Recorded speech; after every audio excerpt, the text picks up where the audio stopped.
Hello, everyone.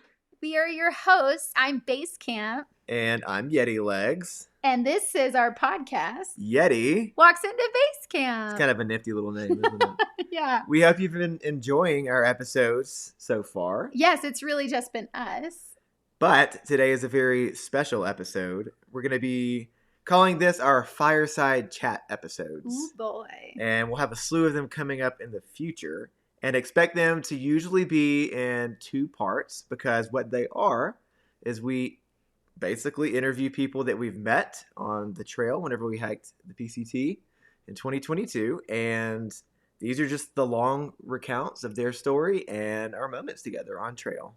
Yeah, and we're really excited about this one because this is a very dear, dear friend of ours. We met him the first day, and we were so close to finishing with him on trail. And so it's very rare to actually finish or start the same day as someone and almost finish the same day as someone. So this is a really special episode for us because we get to hear his stories. So, and what's his name?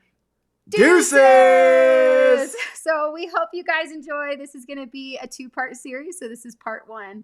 All right. Enjoy. Yeah, Optimus is too bougie to meet with us. He was like, I'm too busy. I was like, well, okay, fine. All he's doing is driving hours to go ski. It's hiker habits die hard. And I don't want them to die. So yeah. You ready, Ben? Yeah. Here we go.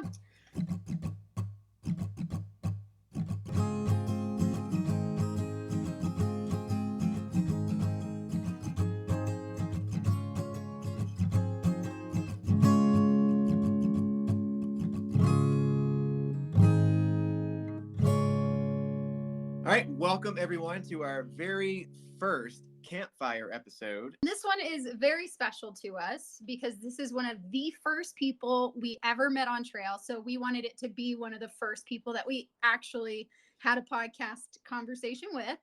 So everyone, please give a warm welcome to Deuces. Yay! How's it going? We're good. We're settling back into life. Very weird. How are you? I'm doing great. Are you doing great? I am. I'm living a bougie ass life.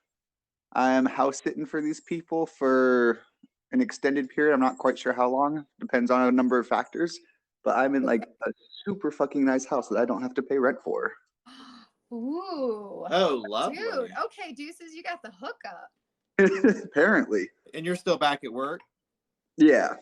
I really wanted to talk about your ending once we get there, just because it was so different than ours. And, everybody has such a different story from that time because it was like a popcorn of like, where are you going to land, So. I have a great story of my worst day on trail that literally involves ash raining down on me. Oh, I'm so excited. Yes. That was when the gates of hell opened up and you thought you were going to die, right? I mean, mostly it was a sad day. It was more mournful than scary. All right. So, I got my name from you guys. So what was that? It was probably... It was day 5. Day 5. Oh, wow. Okay. Wesley looked it up. Yeah. So we were going down through the desert. There was a water cache that I was over at and called over to you guys. Brought you over, and you guys had apparently been discussing what to name me all morning. Yeah. Yes. Because I have a tendency of not being particularly verbal before coffee. So every morning I was just leaving. and to preface, he would leave in like 10 minutes. We would wake up and he would just be like, he would wake up at the same time as us, and 10 minutes later he'd be gone. You'd be gone like fucking Gandalf of the trail. You just disappeared.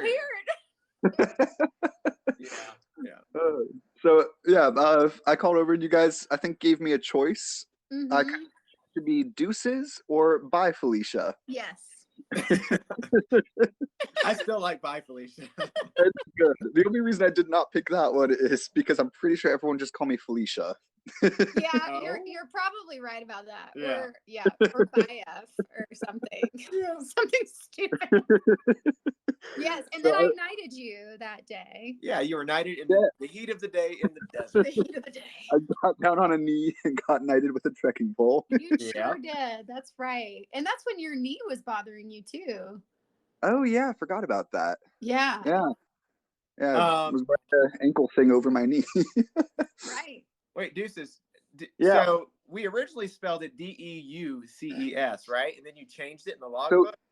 you originally spelled it that way. I don't think that we ever discussed spelling. I just We didn't know how didn't. to spell Deuces. I think spelling is up to the person knighting you, right? So I would have said DEUCES, but how did you spell it at the beginning? I can't remember. It was like, It was just DUCES. yes. Whatever. But didn't you change it to DEUCES No. eventually? He shortened it. He got too tired of writing the E.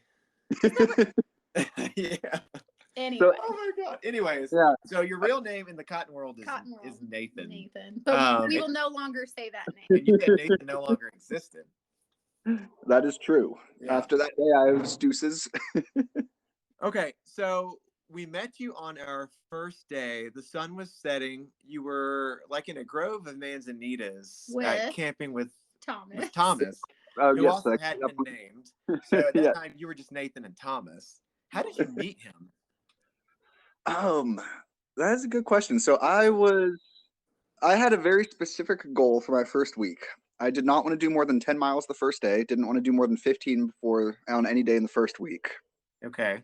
And so I was like, all right, I'm just going to go out there. I'm going to take it really chill. Like, I don't want to wear myself out. So I was sitting on a rock reading a book when Thomas walked up and we started talking. He chilled on the rock with me for a while and was like, you want to hike? And I was like, yeah, sure. So we hiked together for probably another like 6 or 7 miles. And then we're like, oh, both of us kind of didn't want to go too far. And we were like, well, might as well stop here and just set up camp right there. Yeah. Then while hanging out there, you two walked past us. Mm-hmm. Thomas recognized you immediately as the Ginger and the Joy. I was very shocked. By our Instagram. I literally was like, who the fuck is this person? Yeah. I assumed you two were like famous. I know. I thought you were like on the same level as like Jupiter or something. I was like, okay, apparently I should know these two. Clearly, we're not that famous. We had like 100 followers. Yeah. All right.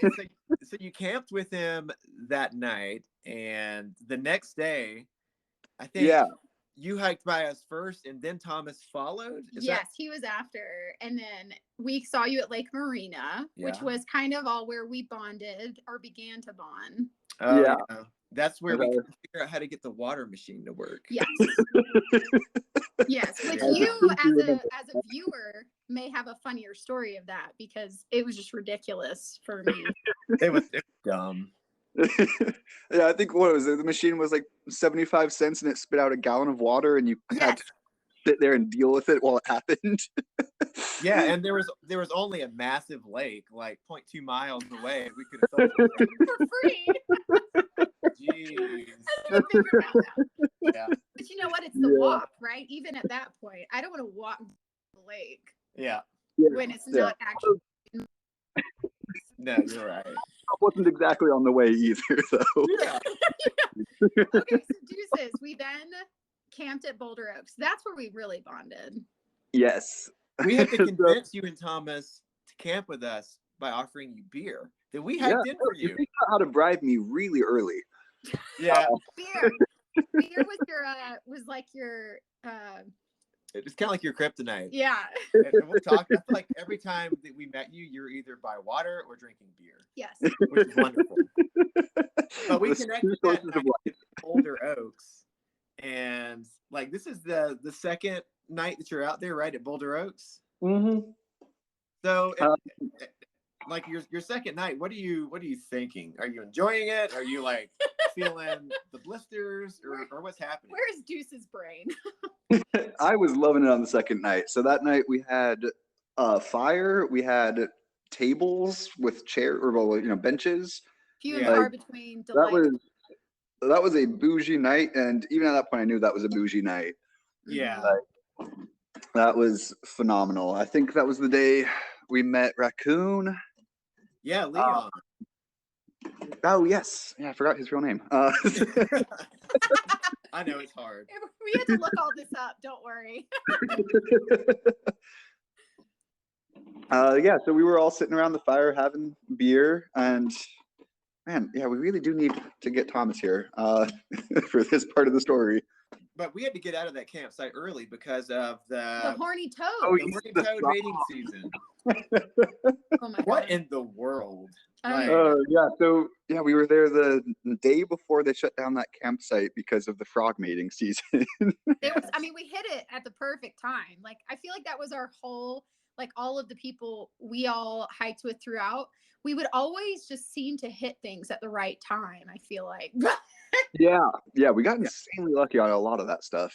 We did. One Speed. She was the one who drove by and told us we had to be out by 7 the next day, which was no problem for you because you're always up and out anyways. Oh my gosh. And that's when it started. If you told anyone in the cotton world that that's my MO, they would not believe you. You told us. I mean, literally, Deuces, we got up one morning. I think it was like a few days in because we were like, damn, Deuces just leaves. Yeah. And I remember we woke up one morning. We were like, okay, we got up at the same time as Deuces. We're going to, like, literally, Wesley was listening to see if you were like packing up. He's like, he's not packing up yet. Hurry, let's get coffee. We're going to pack up the same time as Deuces. Like, this is literally a thing. And I remember we got coffee done. And we were starting to drink our coffee. And the next thing I hear from you is, bye, guys. Like, what just happened? You always should do out. You literally were like so stealth in packing up. You're so quiet. And then you leave. And you start hiking. But I love that we would always catch up with you because you would sit and take like a 2-hour lunch and nap. Like, it's all about siesta. All about siesta. Yes. Oh, yeah. So Deuces, I just had a question pop into my head because no one really knows who you are, but can you give us and also the people listening, like just a little background about who you are, your hiking, like what you did before the PCT, anything like that? And why you chose the PCT over the Appalachian Trail, which is much closer to where you live. Yeah. So I did half of the Appalachian Trail in 2019. Set out with the goal of doing the whole thing, but I also planned for about 2 weeks before going, so the whole thing did not happen. So I was originally I tried to get this time off to go do the whole AT, so I could say, I finally am a through hiker. I completed the AT. And then I was having a conversation with somebody where they were trying to talk me out of hiking entirely and like go to Europe and do something on another continent. But their argument essentially was, why do something that you've already seen half of? And I was like, you know what? You're right, but I'm going to still hike. Yeah. So I was like, I'm just going to go do the PCT instead. Good choice. Very much so, yeah. I think I'm not entirely sure I want to do the AT again. I'm like, I think I might just do the PCT again if I get to that. Nice. And what do you do for a living in the cotton world? Oh yeah, I work in IT because it's very trail oriented kind of life out here. But you live in North Carolina, right? Yeah. And I mean that's one of the hiking like capitals of the U.S. Yeah, so it's about 3 hours for me to get to the real mountains over in the Smokies. I live in the Piedmont, so it's sort of in the middle of the state, which lovely area, but the hiking, it's a bit flat, I suppose. Gotcha. Okay. Are you close to the Blue Ridge Mountains at all? Not really. That's also still about 2.5 hours from me. Oh, okay. Have you checked out the Pisgah National Forest there? Yes. That one is a bit closer and also lovely. That's one of my favorite areas. Yeah. What about the Linville Gorge area? Have you ever done any of that? I have not. Oh, it's very rude. You should try it out. Wesley hates it. Oh man, it's painful. It is literally straight up. Like it's one of those straight the fuck up climbs and down and then straight up, down, straight up. And then Wesley said he had crossed a river that was like up to his chest. Oh, that was the biggest river crossing that I've ever had to do. Was in Linville Gorge. Yeah. So you should check it out, Deuces. Yeah, it was up to my shoulders, so. So you tried the AT, you did the PCT instead. You're from North Carolina, you work in IT, and on the trail, you get up super freaking early and start hiking. One other thing I noticed about you really early on, because I had a real big issue trying to figure out boots whenever I was prepping for my hike. Yeah. And I noticed that you started the trail in the desert with waterproof boots. How'd you feel about that? Did it bother you, or what was your reason for that choice? All right.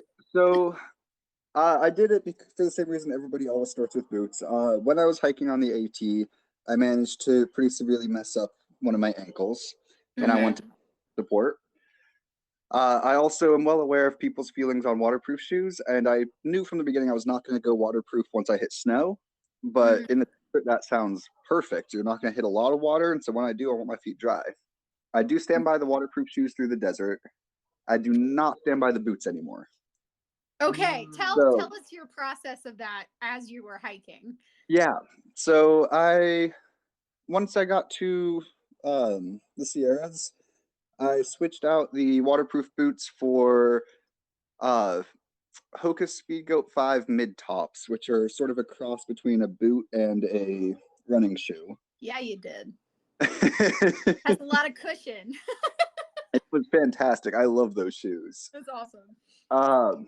But then eventually I got kind of sick of well, actually, no, what it was is I couldn't find the mid tops again, so I had to get the regular running shoe version of that shoe.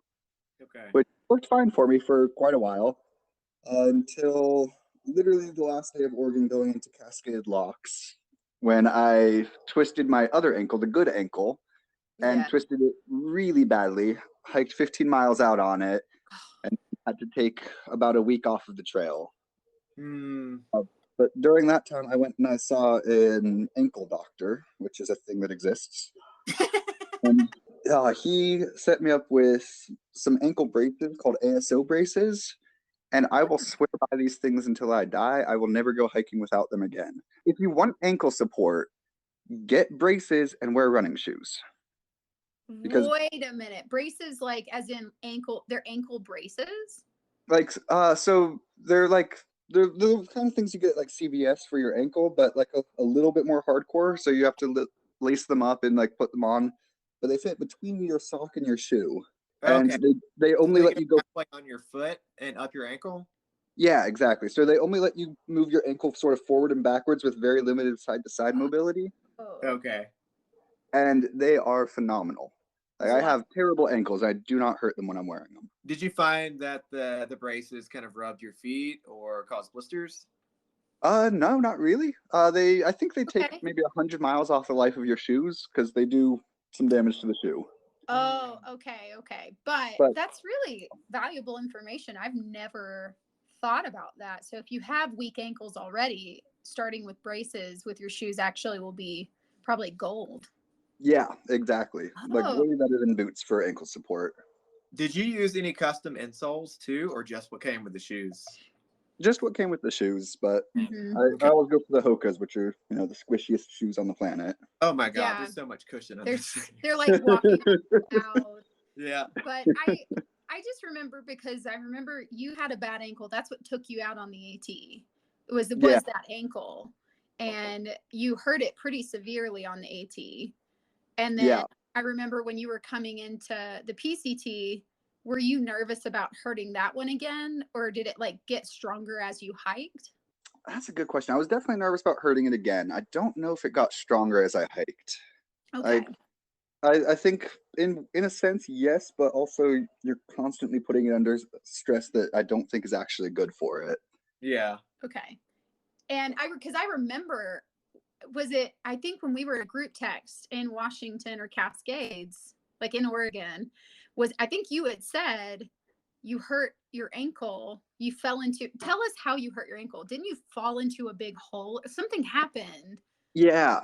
So it's during the section where you can take the alternate to go see Tunnel Falls, or you can stay on the real PCT. Yeah, Eagle Creek something, or I know the alternate. Yes, the beautiful falls. Yeah, and they are stunning, no matter how much pain you're in when you're looking at them. Yeah. But to get from the PCT to the Eagle Creek Trail you take this sketchy, not really maintained thing that's super steep downhill and Oh, has and it was giant sand. potholes all over it. Oh, yeah. And I was not paying attention, and I stepped into one of those holes, foot landed sideways, and I put all my weight on it and collapsed. Oh, shoot. And So got the message, though. I thought it was your bad ankle. So I thought it like snapped. And I was like, oh no, this is not good. Yeah. And then you said it was your good ankle. I was like, oh no. Yeah. Yeah, I've got a nasty, gnarly picture of it. I basically just popped, I think, like 6 ibuprofen. Sat there for 30 minutes while they kicked in. Oh, and then just used my trekking poles for as much support as I could on my way down. 15 miles. That is a lot to hike on a injury like that. Yeah, it is. Yeah. Damn. Yeah. That was a bit rough.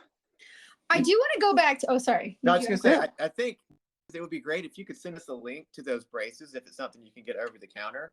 That way people who have ankle issues can have this as a resource. Oh, yeah, we can put it in the show notes. And then that way, if anyone that's curious or, is about to do a hike, they can look it up and for sure. Yeah, and I'm happy to proselytize and spread the word on these things. Awesome. Let's do it. Cool.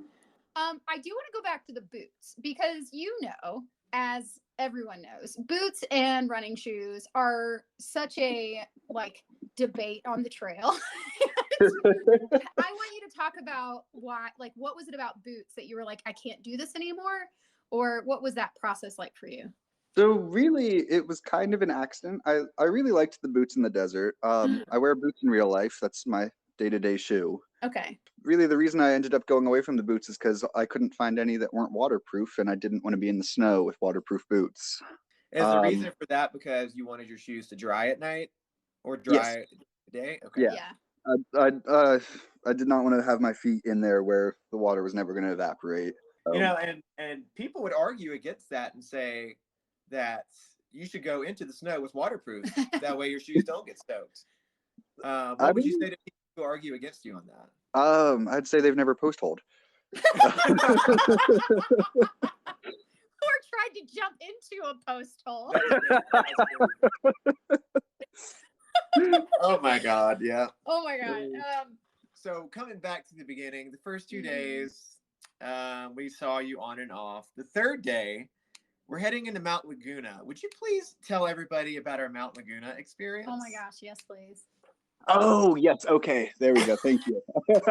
Yeah. You're like, it's so far away. I don't remember. Okay, that was an interesting day. Yeah, so it was day 3. We're in the desert, and we hit like a small forest. Really, it was kind of cool seeing a desert forest like that. Mm-hmm. Yeah. But it starts coming down pretty hard with snow, and it's getting very cold. And we're pretty close to this town that is barely a town, but everybody kind of tries to get in there, it seems like, when they're first starting. And we go to this town. We look at all of the options for staying places at night, and none of them are available. Of course, we didn't have internet before getting to town, so we couldn't look it up before then. Yeah. So then Optimist and I are waiting for you two to catch up. And we are we are standing in a parking lot of a French restaurant that is closed. These 2 guys are sitting on the other side of the parking lot speaking French. An Optimist yells over to them in French, and they have an entire conversation that I understand absolutely none of. And afterwards, the guy walks away, and Optimist goes, "All right, let's go." I'm like, "Go where?" And he takes us into the French restaurant, lets us sleep on the floor, lets us use the employee bathroom, which has a shower in it. That was cool. And gives us coffee in the morning, and we get breakfast from him in the morning, and it is just everything about it was fantastic. It was an incredible experience. And all we had to do was sweep and wipe down the tables as our payment for staying. Yeah. Yeah, that was pretty sweet of them. I think my favorite thing about that memory is how Optimus told us everything about himself before that. I feel like I knew. We got a verbal resume. Thomas, and then all of a sudden he speaks fluently, and we're all just kind of looking at him like, what? And I just remember him looking at us when he came back, and he's like, "Oh yeah, French is actually my first language. Like that's my parents were from France." And I'm like, "What the fuck? Like I didn't know." He was like, "I told you that I was born in France, but that doesn't mean you speak French." I think that's like one of my favorite moments of that entire exchange that night. It was like, this is ironic. And so that's day 3. And 2 days later, we see you in the desert. We give you your name, Deuces, which you accept. And then I think we see you again at Paradise Valley Cafe. Yeah. Paradise. We were all at Paradise. No, not Paradise. Julian. We were in Julian. Oh yeah, I jumped way. Julian. Julian. But Julian is where we saw him, because I remember we were hiking together the day the hailstorm hit, like earlier that day, right? And then as the hailstorm hit, I was actually worried about you, because we pitched the tent on that ridge and we were going to meet you at a campsite. Yeah. And then we decided we're just going to call it here. And we did. But you said you camp with Brother Paul. So I had an interesting night that night. Yeah. I was up. I don't think I wasn't above tree line, but I was up on the ridge when the hailstorm came. Yeah. And I could see that it was about to start. So I figured it was rain. I didn't realize it was going to be hail, but I set up my tent so I could stay dry during it. And the hailstorm came, and I was actually quite comfortable. It was a really beautiful, lovely little time. I made myself some tea, hung out in my tent. The hailstorm passed, but then as it started to get dark, there started being wolves howling. And I was like, first of all, I didn't know there were wolves here. Secondly, I don't really want to be camping alone in a place where there's wolves. I realized I don't want to do that. Smart. So I pack up all my stuff, keep hiking. I'm hiking through the night, and I find somebody else camping alone a few miles down the trail. And I just set up next to them, don't say anything because it's the middle of the night, they're sleeping. And in the morning, I get to meet Brother Paul, who was the person I was camping next to, who is a phenomenal person. But the real thing about the story that I found hysterical was when we actually got into Julian, I found that there was a wildlife preservation center that focused on wolves there. So I went, I was like, "Hey, are there wolves in these hills?" And they went, "Well, only the ones in the preservation center." So all the wolves I was running from were behind a chain link fence.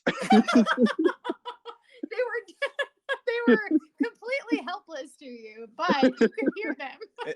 And the imagination is sometimes your own worst enemy out there. Yeah. I mean, I think it's smart, though, that you were like, okay, probably not the best idea if it's a pack of wolves. Yeah.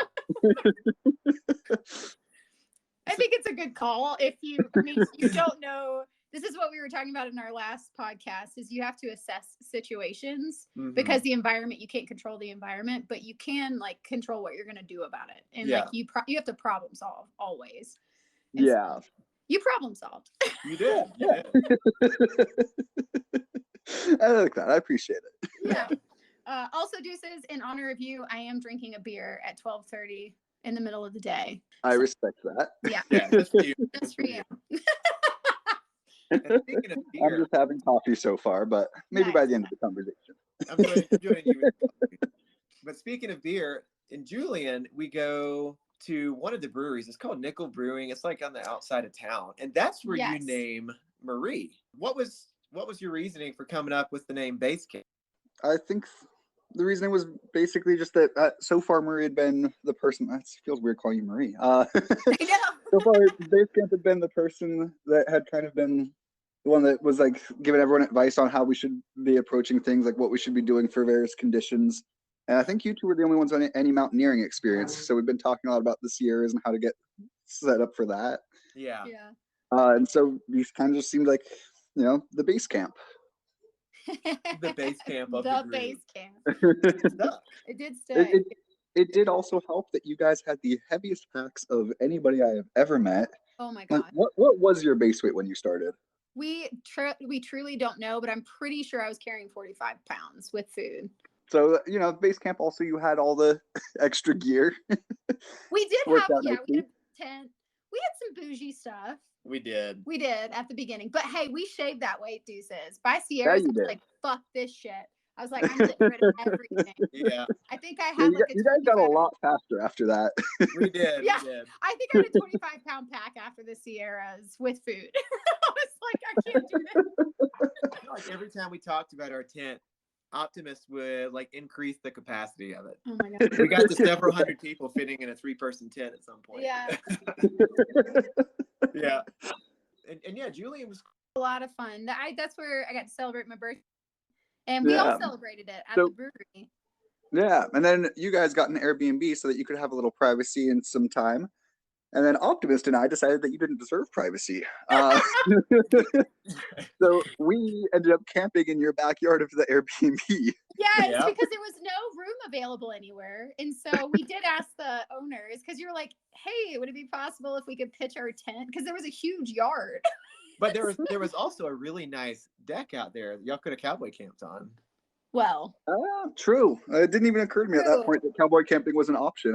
I still never even like thought about the idea of camping without a tent yet. Yeah. Right? Yeah. But I did say we were going to be having sex while we were there. So must be careful and not listen. Or what did I say? I can't remember. I'm quite certain that you would mind more than Optimist. Oh my gosh. I swear. Didn't y'all you came into the Airbnb? And I mean, not while you guys were doing anything. Well, gosh, no, because I kicked you out before. Yeah. Hashtag life of a couple on trail. Yes. Couple, married couple. Yeah. We got needs. Yeah. That was so funny because we were all hanging out in the living room. I mean, it was a teeny little, like, tiny home. It was like maybe 200 square feet. But I just remember in the living room, we were all hanging out, drinking, I think. And I was like, all right, y'all, go. Like, I need to have sex or something. Probably about right. But and the next day, we had gotten 2-Foot Adventures to hook us up with a ride back to trail at the underpass. Yeah. So we got up pretty early, and we were hitting the desert before we were out. The sun was at its peak. Yeah. And really, we were just going through the desert. I feel like we leapfrogged with you throughout the desert from that point forward. Pretty much, yeah. Is there anything you remember about the desert that like sticks out to you that you loved or didn't like or anything like that? Let's see. Are we doing San Jacinto? Because oh my gosh. Oh, we can get to San Jacinto in a second. Oh my gosh, yes. That's okay, let's talk about San Jacinto. Yes. You talk about it, Deuces. What was your experience? Because we'll tell everybody our experience later. But all right. So at this point, I was hiking with you guys, Optimist, Razor, Raccoon, Tumbleweed, and some other people. Was Roy G. Biv there too? Oh, I feel like she joined later. I think she joined us later. She did. I think you're right. Oh, that right. She didn't end up doing the Apache Peak section. She did an alternate. Mm-hmm. That's right. Yeah, that's what it was. Yeah. Oh, Hey Google was there. That was when we met Hey Google. Yeah. Yeah. Okay. Because we had all sat down in Idlewild and did like a powwow before going into San Jacinto. And it was not as bad as I could have ever. Like this year, yes, that should have been do a powwow because it's legit. I felt like last year it was like child's play out there. It was fun. Yeah. Anyways. I'm glad that I like got in the ice axe. I'm glad I was like, it gave me a chance to learn how to self-arrest. Yes. Which you needed to know how to do later on. Apparently in the Sierras, which we'll get to. So I was kind of scared. It was the first time I'd ever hiked in snow at all. Thankfully, very easy, baby steps kind of deal. We got up there that first night and we were camping on the ridgeline with a whole bunch of people. There's a lot, yeah. And the wind blew over everybody's tent except, to my knowledge, your guys's. Yep. I think Raccoon's tent was destroyed. I think he ended up rolling around in the night, like to the other side of the campground. Yeah, he almost actually fell off the cliff rolling in his tent. Yeah. And remember, he had lost his prescription glasses, so all he had was prescription sunglasses, and they do you no good at night. That's part of the name of Raccoon. Yeah. Well, that was a very appropriate name. What? Yeah, I think Optimist gave him that. And right. Yeah, so then in the morning, I thought that Basecamp was making a joke when she yelled over to me, "How did you sleep?" And I yelled back, "Fuck you." Yeah, Dude, she did not like that. I had a really rough night too, Deuces, because the tent kept hitting me in the head. Not Wesley, but me. Like a pole kept smacking into my head. So I didn't sleep at all. So I was very sensitive. Yes, you did yell "fuck you," and I was like, "What that bastard? Why is he yelling "fuck you" to me? This isn't okay." Yeah. Yes. But we're all freaking exhausted, and we got to go do the Apache Peak, the Ridge Traverse for Microsoft passed away. Yeah, so there was a lot of build up around it. So I'm sure I was on edge. I know a lot of people were. And I think that night you guys pushed farther than I did. I ended up hanging back with Raccoon. Really nice campsite, but not very far into it. Yes, that's right. And we were worried about you guys though, because we had so much snow that hit after that, I think, too, on it. But we camped with Optimus that night in the middle somewhere. I think the next night, Raccoon and I made a point to try to catch you guys. And you did. But, well, I did. Raccoon did not, which had me a little worried at first, but he was fine. Yeah, you guys did a 12-mile day that day. We did 18, I think, and it was not an easy run. No, it wasn't. That was to Fuller Ridge, wasn't it? Yeah, it was a lot. Yeah. Yeah, how did you feel about the snow levels in San Jack? Looking back, not that significant. As my first time ever dealing with snow, it was difficult. Did you say it was difficult? Sorry, I didn't hear that. Yeah. So there's especially one part where there's like a sort of U-turn where you're on the side of the mountain where the trail was just not really there. That part really scared me. Yeah. And then actually that was where I first ran into what did his name end up being? Rogue. Oh my gosh, Dan. I still don't call him Rogue. Like, I swear we have like 4 names on trail. And so I still call him Dan. So to go ahead and give some backstory on Dan, Dan's shtick is this. So he's a chemist. He refused to use traction devices or trekking poles the entire length of the trail, even in the high Sierras. And he would always just go off on these random blue blazes and bag peaks. Yeah. He was a peak bagger. Yeah. And you actually came up with a really great name for him, Deuces, that he didn't take. What was it? Peekaboo. I really wish he'd taken it, but like he would always go like so far ahead of you, you'd be like, "Oh, I've never seen him again." I know. And he walked up behind you, and you'd be like, "What the hell?" And you'd be like, "Oh yeah, I just did like this summit over here." It's like true. Like I thought I'd never see Dan again, and then all of a sudden he would be in the town we were heading. I was like, "How did he get ahead of us? He was behind us." Like I would be so, my brain would be so confused.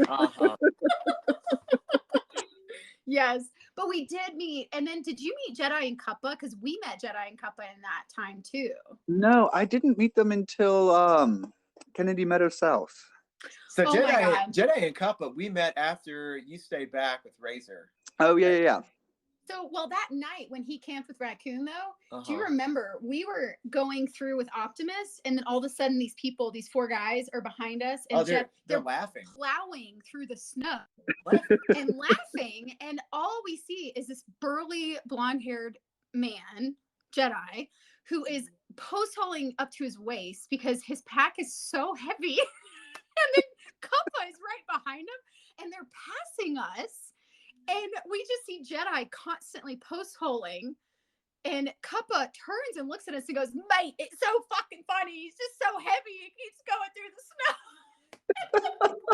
Jedi is a fit guy, but he's got to be between 200 and 220 pounds. He's a burly German. Yeah, he's just a big dude. And he had like a 50-pound pack. Yeah. So that was our introduction to them, but we never, and then we saw them again because they were smoking weed. Yeah, they had met a trail angel who hiked in to meet them and brought her pipe and weed. That night. So when you guys camped that night, this all happened to us after that. And they decide they're going to camp there, and Boomy was there, and I think Build-A-Bear, and they all are like, "Oh, come and camp with us." And we're like, "No, we're going to go a little further. We just want to get out of this snow." And we didn't see them again until a week later, I guess. But anyway, that was our introduction to Jedi and Cuppa. Very famous. Yeah, it was a great intro. It was. And from Fuller Ridge, we had like a 20-mile downhill through blistering heat towards Cabazon. Oh my God. Can you talk about your experience on that one? Yes, so that is one of the more interesting ones. Hang on, sorry, my phone is dying. I'm grabbing a power brick so I can keep talking to you guys. Okay. You hear that, folks? He uses a power brick instead of a cord to an outlet. Yes. There's some things you can't break from through hiking. I mean, honestly, the power brick is just super helpful for this kind of thing where I need to actually be on the phone. Half the things I own at this point is still just trail stuff. Same for us too, though. I feel like I got rid of everything except for my trail stuff. Okay. Yes. So Fuller Ridge. Mm-hmm. So going up through San Jacinto the entire time, there'd been snow everywhere. Not a lot of water, but at worst case, you could always just shove some snow into your whatever bladder, water bottle, whatever. Set it on top of your pack and let it sun melt and get some return on your investment at least. Yeah. Something. We were dry camping that night, which there was technically a disgusting muddy puddle. I believe Raccoon is or not Raccoon, I believe Chief. I think Chief is the only person I knew that actually used that puddle. Chief. And yes. Chief is the only person that was correct because that puddle was the last water for the next 15 miles. Yeah, Chief. We all should have grabbed from that disgusting puddle. Yes. Yeah. 15 miles straight down this hill with no tree cover, just desert. Absolutely beautiful. I think it was the first time I've ever seen prickly pears in bloom. I'm going down the mountain there, and I ran out of water with, I think, 7 miles left before the next water source. Basically, everybody else was out of water, too. You couldn't ask anybody for water because the people that had it had a tiny bit, and that was for them. I finally get down to a point where there's a big rock where I can kind of get most of my body into the shade under it. Yeah. I'm like, all right, I'm just going to stop here and wait a little bit. Yeah, do you remember the high that day was 105? I believe it. That was and that was March, mid-March. Like, yeah. Anyway, that was fun. No, and for anyone that's going to do the PCT in the future, no matter what time of year it is, when you're coming down from San Jacinto, get water.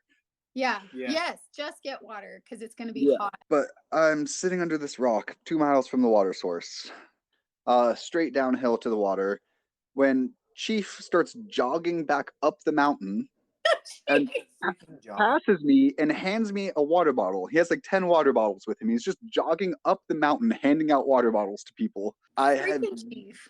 That guy is. I got him a beer in the next town, and he very much deserved it. Yes, he did. Yes. Like I've never seen somebody walk multiple miles up a mountain the wrong direction to give his friends that was insane. Yes, he because he even came up to us, and I think we were like maybe 3 miles at that point from the water source, and we see him, and we're like, "What are you doing?" And he's like, "Do you guys need water?" And we're like, "Actually, didn't we have a little bit? We still had a tiny bit. We were fine. We were okay, but Razor was not okay behind us. Razor was his objective to reach her, wasn't it? Yeah. And so we were like, just give it to Razor, get her safely down. We'll be okay. But we were struggling. I remember. I was like, dear God, I can't wait for some cold water or something. Yeah, I remember getting down to that water source, and I just started drinking it just straight out of it was a tap, and so I was like, straight into my mouth. And then after I'd been sitting there for like 10 or 15 minutes, somebody pointed to the sign that said, "Water is not filtered, may contain giardia." I'm like, well, too late now. You're like, great, but you didn't get sick, right? I did not, no. That's good. You're good. I do remember though, because Tumbleweed was down there, Cougar Zero, you, and then Chief went to get Razor, and we were all just kind of sitting there, like breathing heavy, hot as hell. Yeah. Trying to get in the shade. Little did we know that we only had a few miles to Mama Bear's giant trail oasis. Magic oasis underneath the bridge. Yeah, it was stacked with water, beer, wine, food. So much. Gatorade, electrolytes. But and then I remember though, the sweet person that was gonna let us that was picking us up, and they had said, yeah, you can stay with me, and then we were like, well, shit, our pretty much our tramily is here, right here with us. And that just feels wrong for us to take this and not ask at least. So we did ask, like, hey, we've got a handful of people with us. Would it be possible to pick them up as well? And then she was like, yeah, they can just stay with me. That's fine. At her house in Cabazon. Yeah. Yeah. But that worked out. That was an amazing trail magic too. Like she brought us to her place in multiple trips. Yeah. Like she kept running back and forth between. I know. Then she brought us all to In and Out. Yeah. Oh, yes. And then took us back to her house where she had a hot tub. Oh, yes. And let us use it. And then she took us to the grocery store and let us all resupply. I know. It was out of this world incredible. Sweet Amy. She was amazing. Yeah. And you know how that happened? She had reached out to us on Facebook, I think, because she saw our like announcement of doing the PCT, and she was from Georgia. And she reached out and she was like, "Hey, are you guys from the South?" Because I think I detected a hint of a Southern accent. So I was like, "Oh my gosh, yes." She's like, "Well, I would love to." She's like, "I'm not a trail angel, but I would really love to help you guys while you're there." You know, and so it was a really. She was like, "Just let me know when you're close to Cabazon." And so I was like, "Holy crap! This really." She hooked us up. Yeah, she was incredible. Yeah. And from there, we didn't really see you a whole lot until Big Bear, which is where we all hung out and got beers. Reunited, yeah. Oh yeah.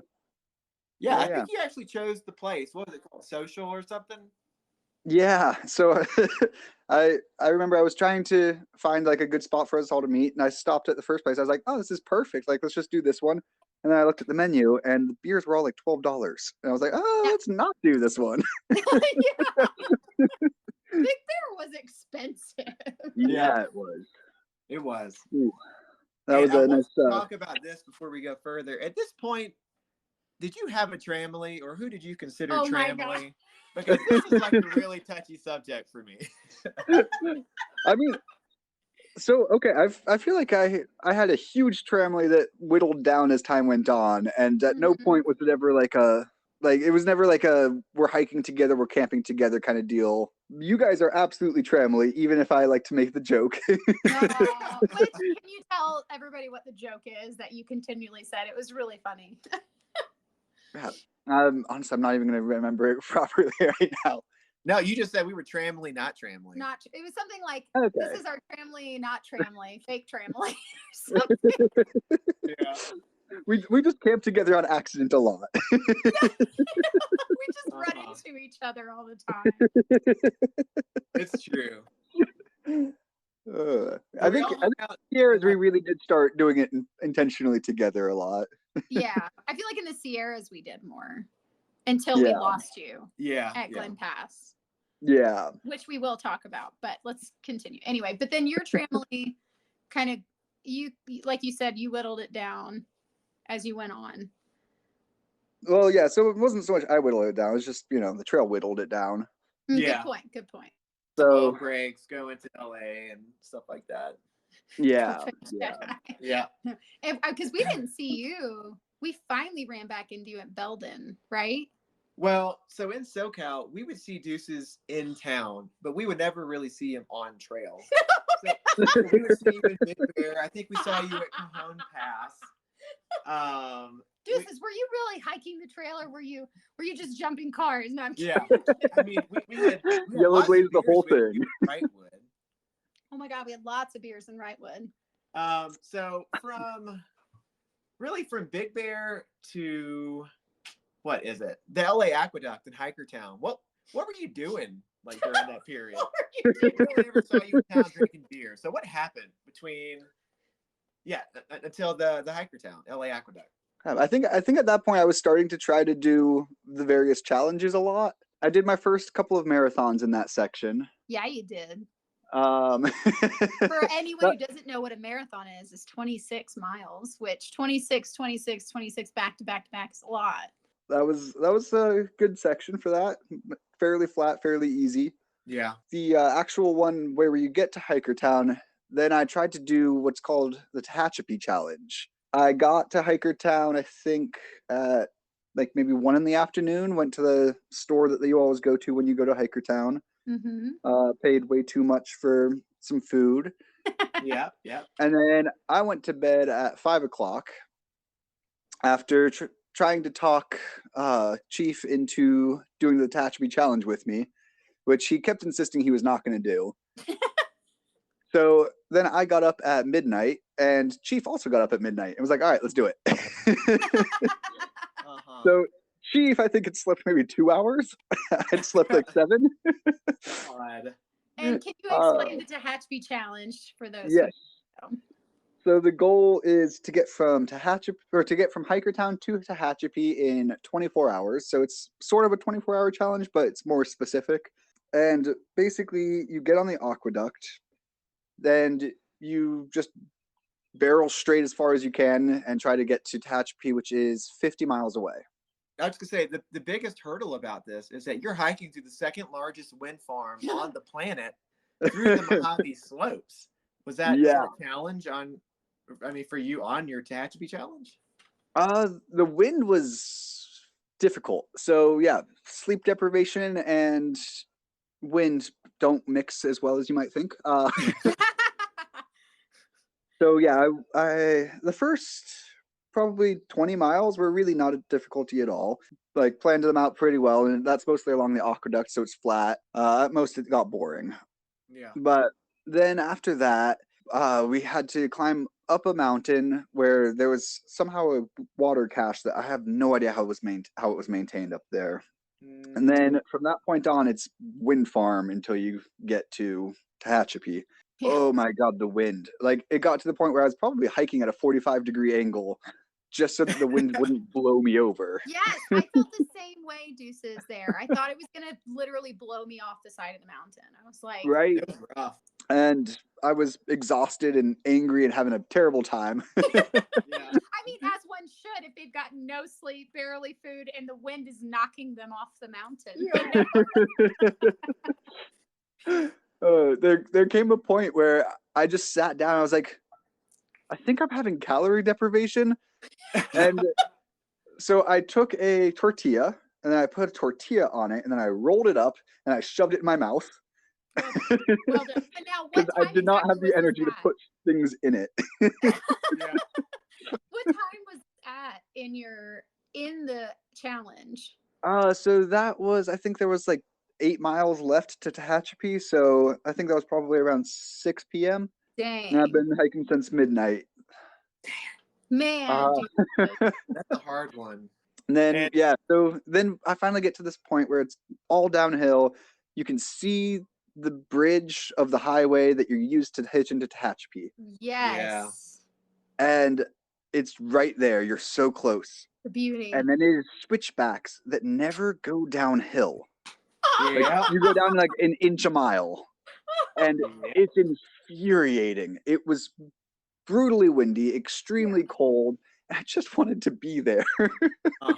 And that one was rough. And that's the joke of the PCT, right? Is like you think you're so close, but then they take you on this switchback that's like a half a mile away to then go back to another half mile, to then do another half mile. And you're like, but it's right there. If I could just go straight, I would already be there. Like, why are we doing all of these switchbacks? There were so many times, Deuces, we looked at each other and we're like, well, it is the National Scenic Trail. So I guess it's taking us the scenic way. This is look, turn right, and you'll see this beautiful mountain. And then turn left. Yeah. But Tehachapi had a huge reward for you, I believe. Didn't it have your favorite brewery on the trail? Tehachapi had an incredible amount of things, and yes, that brewery is insanely underrated. What was it called? I spent 3 days in Tehachapi, which I used the excuse of I had just done basically a 24-hour challenge. I needed a day off. Yeah. But they had an incredible German bakery. They had a diner that had just like this disgusting and beautiful plate of food that I don't even know. I think they called it an enchilada. I don't know what it really was. It was just a pile of food. It was fantastic. That's amazing. And then they had a brewery that had like 30 odd beers, of which during my time there, I tried all. Yes, and you did. They were all fantastic. As a through hiker should, though. That's like, I feel like a rite of passion. A rite of passion. That is accurate. Yeah, you should try all the beers. If a through hiker looks at me and is like, I don't drink beer, I'm like, I don't think you're a through hiker. We can't associate. Like, there is no other time in your life where you're going to be allowed to have every carb you want. And it just burned right through you. Yeah. Now, So, yeah. Tehachapi is basically the end of the SoCal section. Just a few miles outside of town, and you're already in the Sierra section on the Far Out app. What was your high and your low from the SoCal section of the trail? That's a good question. That is a very good question. I'd say my low was definitely coming down San Jacinto with that brutal hot day. Oh, yeah. What was the high? There was a lot of really beautiful stuff there. Like I honestly, I thought I went into that section thinking I was gonna hate the desert. I was like, it's gonna all be the same. It's all gonna be just bleh. Yeah. But it was stunningly beautiful. It was. Like the flowers. I realized that it wasn't like a huge desert spring, but we were there during the desert spring, and it was stunning. It was. It was very beautiful. Like, yeah. Oh, okay. You know what? I think my favorite day was actually, I think, one of your least favorite days. But it was the section where you're going through the Whitewater Preserve. Oh, yeah. That was a hard climb. Just out of Cabazon. Yeah.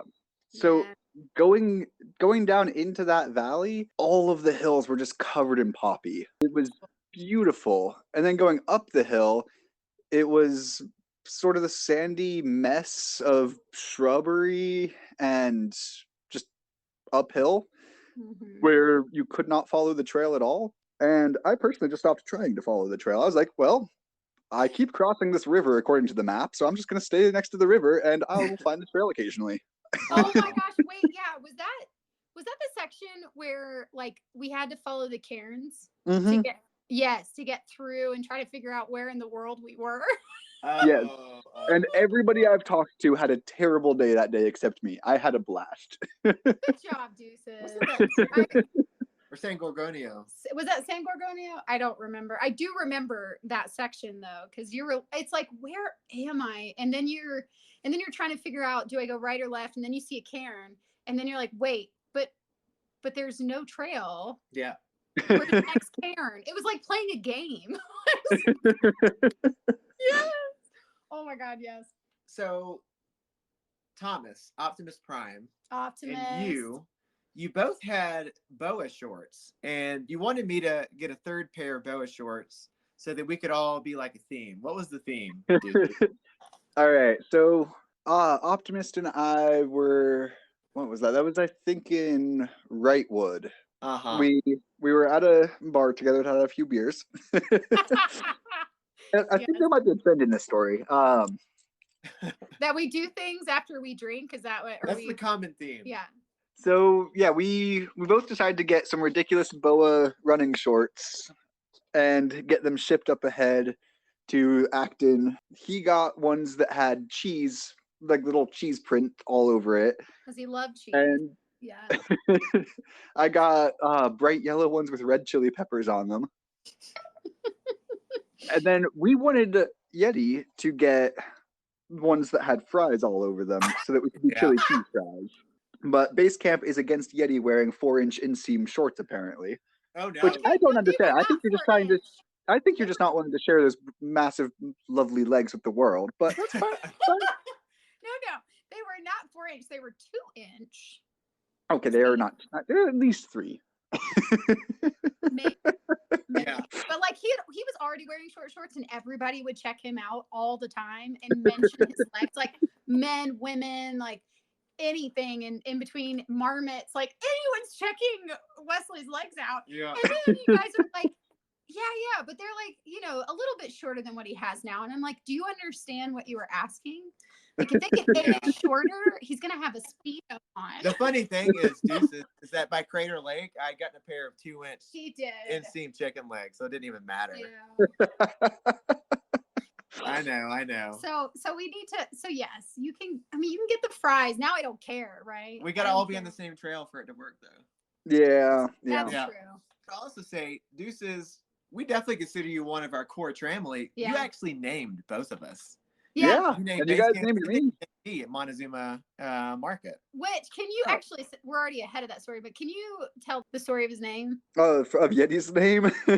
Yeah, because I wasn't there when it happened. Yeah, so we've been trying to come up with a name for Yeti for quite a while. Personally, I still am a big fan of Frog Block. Wait a minute, what? Yeah, for Boulder. I tried to name him Frog Block because, for one thing, there was the horny toad section that we've already covered. Then on another day, when you guys didn't see the signs that said you weren't supposed to go through this section because of the frogs. Yeah, that happened. It was an accident. Because the frog needed to mate. And so I wanted to name him Frog Block. Oh my God. But he wouldn't accept that one. we have debated whether we should even share with anyone what happened, because did you know you're not supposed to go through that section? I mean, yes, the bright yellow sign did give me a hint.